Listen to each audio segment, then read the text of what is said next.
Hello guys, welcome to my YouTube channel. तो आज हम करने वाले हैं बहुत ही इम्पोर्टेंट टॉपिक विद्युत धारा से रिलेटेड टॉप क्वेश्चंस को। तो जो आज हमारी क्लास है वो बहुत ही इम्पोर्टेंट होने वाली है, तो वीडियो को बिल्कुल भी स्किप ना करें और लास्ट तक जरूर देखें।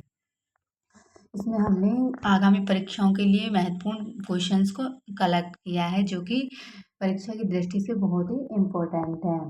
और इस वीडियो का जो वीडियो के पीडीएफ का जो लिंक है वो वीडियो के डिस्क्रिप्शन बॉक्स में दिया गया है, तो वहाँ से जाकर आप वीडियो की पीडीएफ डाउनलोड कर सकते हैं, जिसमें हमने सभी क्वेश्चंस को दिया है। ठीक है, और हमारा जो पहला क्वेश्चन है वो है विद्युत धारा की एसआई इकाई क्या होती है। तो जो विद्युत धारा की जो एसआई इकाई होती है वो क्या होती है, एम्पियर होती है। विद्युत धारा को हम किसमें मापते हैं, एम्पियर में मापते हैं। हमारा अगला क्वेश्चन है, यदि किसी चालक में 10 कूलम आवेश 2 सेकंड में प्रवाहित होता है तो धारा की मात्रा क्या होती है। तो जो हमारी धारा की मात्रा होती है 10/2 Q/T, I equal to Q/T। तो 10/2 इजिकल टू 5 एम्पियर। अगला क्वेश्चन है हमारा, वह यंत्र जिससे विद्युत धारा मापी जाती है उसे क्या कहते हैं। तो विद्युत धारा जिससे मापी जाती है उसको कहते हैं एमीटर। एमीटर के द्वारा हम क्या करते हैं, विद्युत धारा को मापते हैं। अगला क्वेश्चन है हमारा, धारा प्रवाहित करने वाले माध्यम को क्या कहते हैं। जो धारा को प्रवाहित करते हैं उन माध्यमों को चालक कहते हैं। चालकों के अंदर क्या होता है, धारा प्रवाहित होती है। अगला क्वेश्चन है, विद्युत धारा की दिशा किससे निर्धारित होती है। तो जो हमारी विद्युत धारा की दिशा होती है वह धन आवेशों के बहाव से निर्धारित होती है। जो आवेश होते हैं वो धन से ऋण आवेश की तरफ प्रवाहित होते हैं। अगला क्वेश्चन है, किसी परिपथ में विद्युत धारा प्रवाहित करने के लिए क्या आवश्यक होता है। तो धारा प्रवाहित करने के लिए आवश्यक होता है वोल्टेज स्रोत। अगला क्वेश्चन है हमारा, कूलम सेकंड किसकी इकाई है। तो जो हमारी कूलम सेकंड है वो धारा की इकाई है। किसकी इकाई है, धारा की इकाई है। 1 एम्पियर धारा बराबर किसके होती है, 1 कूलम सेकंड के होती है। अगला क्वेश्चन है हमारा, ओम का नियम किससे संबंधित है। जो ओम का नियम है वो किससे संबंधित है, विद्युत धारा से संबंधित है। ओम का नियम क्या कहता है। जो ओम का नियम कहता है कि दो सिरों के बीच में उत्पन्न विभवांतर, किसी चालक में दो सिरों के बीच में उत्पन्न विभवांतर धारा के समानुपाती होता है। तो V इजिकल टू किसके होता है, आई आर के होता है। आर क्या होता है, उसमें दो बिंदुओं के बीच में प्रतिरोध होता है। तो ये हमारा क्या है, ओम का नियम, V is equal to I R. अगला क्वेश्चन है हमारा, यदि V इजिकल टू 10 वोल्ट है और R इजिकल टू 5 ओम है तो I का मान कितना होगा। तो V इजिकल टू किसके होता है, आई आर के होता है। तो I बराबर किसके होगा, V/R के होगा। तो V का मान 10 है और R का मान 5 है, तो कितना होगा, 2 एम्पियर। कितना होगा, 2 एम्पियर। अगला क्वेश्चन है, किसी धातु में विद्युत धारा किसके कारण प्रभावित होती है। तो विद्युत धारा जो प्रभावित होते हैं इलेक्ट्रॉनों के प्रवाह के कारण प्रवाहित होती है। अगला क्वेश्चन है, गैल्वेनोमीटर किसे मापता है। तो जो हमारा गैल्वेनोमीटर होता है वो विद्युत धारा को मापता, विद्युत धारा की सूक्ष्म धारा को मापता है, और ये कम से कम 10⁻⁻6 एम्पियर तक की धारा को माप सकता है। ठीक है, एम्पियर का आयामी सूत्र क्या होता है। तो एम्पियर का आयामी सूत्र होता है M0L0T0 और A⁻1। ये होता है एम्पियर का आयामी सूत्र।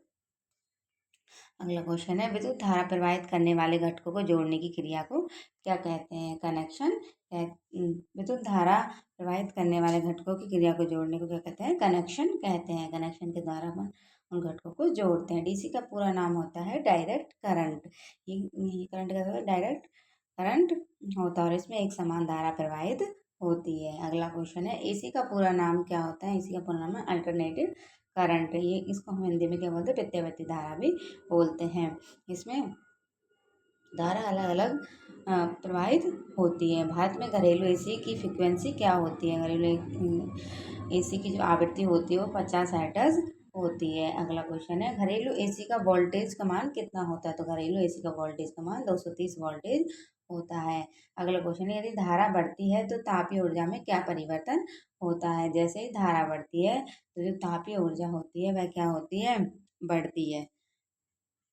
धारा प्रवाह के लिए किसकी आवश्यकता होती है। तो धारा के प्रवाह के लिए विभवांतर की आवश्यकता होती है। अगला क्वेश्चन है, वोल्ट मीटर को परिपथ में कैसे जोड़ा जाता है? तो वोल्ट मीटर को परिपथ के अंदर समांतर क्रम में जोड़ा जाता है। वोल्ट मीटर को समांतर क्रम में जोड़ा जाता है। अगला क्वेश्चन है, एम मीटर को परिपथ में कैसे जोड़ा जाता है? और जो एम मीटर होता है उसे परिपथ में श्रेणी क्रम में जोड़ा जाता है और वोल्ट मीटर को समांतर क्रम में जोड़ा जाता है। अगला क्वेश्चन है, विद्युत धारा के प्रभाव से कौन सा प्रभाव उत्पन्न होता है? तो जब विद्युत धारा का प्रभाव उत्पन्न होता है तो उसी से क्या होता है? चुंबकीय प्रभाव भी उत्पन्न होता है। विद्युत धारा का चुंबकीय प्रभाव। जूल का नियम किससे संबंधित है? तो वो ताप के उत्पन्न होने से संबंधित है। अगला क्वेश्चन है, जूल का तापीय नियम क्या है? जो जूल का तापीय नियम है वह H=I²RT के। विद्युत धारा के प्रवाह का कौन सा नियम चुंबकीय क्षेत्र को दर्शाता है? वह एम्पियर का नियम। अगला क्वेश्चन है, मात्रात्मक रूप से एक एम्पियर कितने कूलम्ब प्रति सेकंड के बराबर होता है? तो एक एम्पियर बराबर किसके होता है? 1 कूलम्ब प्रति सेकंड के होता है। विद्युत धारा की दिशा हमेशा कैसी मानी जाती है? तो विद्युत धारा की दिशा धन से ऋण की ओर मानी जाती है। अगला क्वेश्चन है, विद्युत परिपथ का मानचित्र कौन दर्शाता है? तो वो दर्शाता है कौन? Circuit diagram. सर्किट डायग्राम से हम विद्युत परिपथ का मानचित्र दर्शाते हैं। प्रभावशील विद्युत धारा वाले पदार्थ कहलाते हैं। जो प्रभावशील विद्युत धारा होती है वो कहलाता है कंडक्टर। अगला क्वेश्चन है, डीसी धारा की दिशा कैसी होती है? तो जो डीसी धारा की जो दिशा होती है वह एक समान होती है और एसी धारा की दिशा समय के साथ बदलती रहती है। अगला क्वेश्चन है, विद्युत धारा के कारण उत्पन्न ऊष्मा किस पर निर्भर करती है? तो वो प्रवाह के समय पर निर्भर करती है। वोल्ट मीटर को कहाँ जोड़ा जाता है?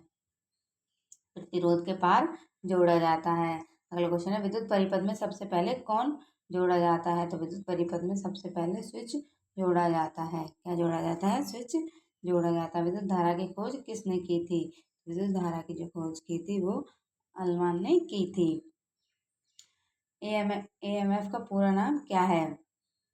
एएमएफ का पूरा नाम है इलेक्ट्रोमोटिव फोर्स। क्या है? Electromotive force. किसी चालक का प्रतिरोध 0 तो उसकी धारा क्या होगी? अनंत होगी, क्योंकि उसमें प्रतिरोध का मान तो 0 तो उसमें अनंत धारा प्रवाहित होगी। धारा को उत्पन्न करने के लिए बैटरी में कौन सी ऊर्जा होती है? तो कौन सी ऊर्जा होती है? बैटरी के अंदर रासायनिक ऊर्जा होती है। ईएमएफ के मापन की इकाई क्या है? वोल्ट। अगला क्वेश्चन है, यदि एक धारा 1 मिनट में 120 कूलम्ब आवेश पार कराती है तो धारा कितनी होगी? तो जो धारा है वो होगी 120 कूलम्ब आवेश 1 मिनट में पार कराती है तो धारा का मान होगा 3 एम्पियर। अगला क्वेश्चन है, यदि विभव 12 वोल्ट और प्रतिरोध 4 ओम है तो धारा क्या होगी? I=V/R के। तो कितनी होगी? 3 एम्पियर। अगला क्वेश्चन है हमारा, विद्युत धारा के लिए कौन सा यंत्र संवेदनशील होता है? तो गैल्वेनोमीटर जो होता है विद्युत धारा के लिए क्या होता है? संवेदनशील होता है। प्रत्येक धातु का प्रतिरोधक गुण किस पर निर्भर करता है? उसकी सामग्री पर, जो हमने उसमें सामग्री यूज ली है उस पर। ओम का नियम कब लागू नहीं होता है? जब ताप क्या हो? परिवर्तित हो, तो उस स्थिति में मतलब ओम का नियम लागू नहीं होता। ओम का नियम तभी लागू होता है जब उसकी जो भौतिक अवस्था है वो क्या हो? स्थिर हो। धारा की दिशा कौन तय करता है? तो धारा की दिशा कौन तय करता है? बैटरी तय करती है। अगला क्वेश्चन है, डीसी का प्रमुख स्रोत क्या है? डीसी का प्रमुख स्रोत है बैटरी।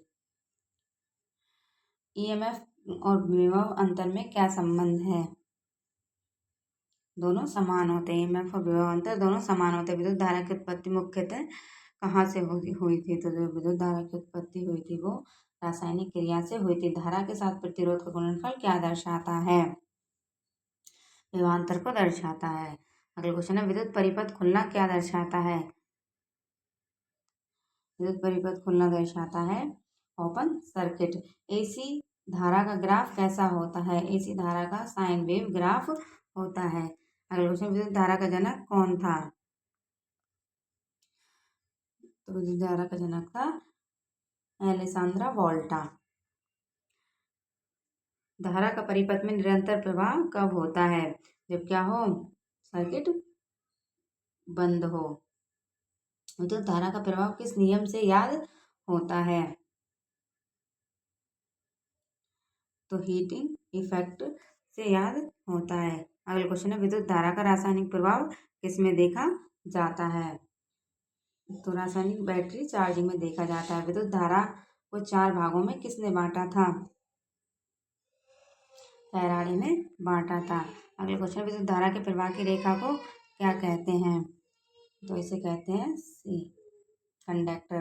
धारा प्रवाहित तार के चारों ओर चुंबकीय क्षेत्र की दिशा याद करने के लिए कौन सा नियम का प्रयोग किया जाता है? दायां अंगूठी का नियम। तो आपको वीडियो कैसी लगी हो कमेंट सेक्शन में ज़रूर बताएं और वीडियो देखने के लिए आपका बहुत बहुत धन्यवाद, आभार, नमस्कार। ऐसी वीडियो देखने के लिए हमारे चैनल को ज़रूर सब्सक्राइब करें।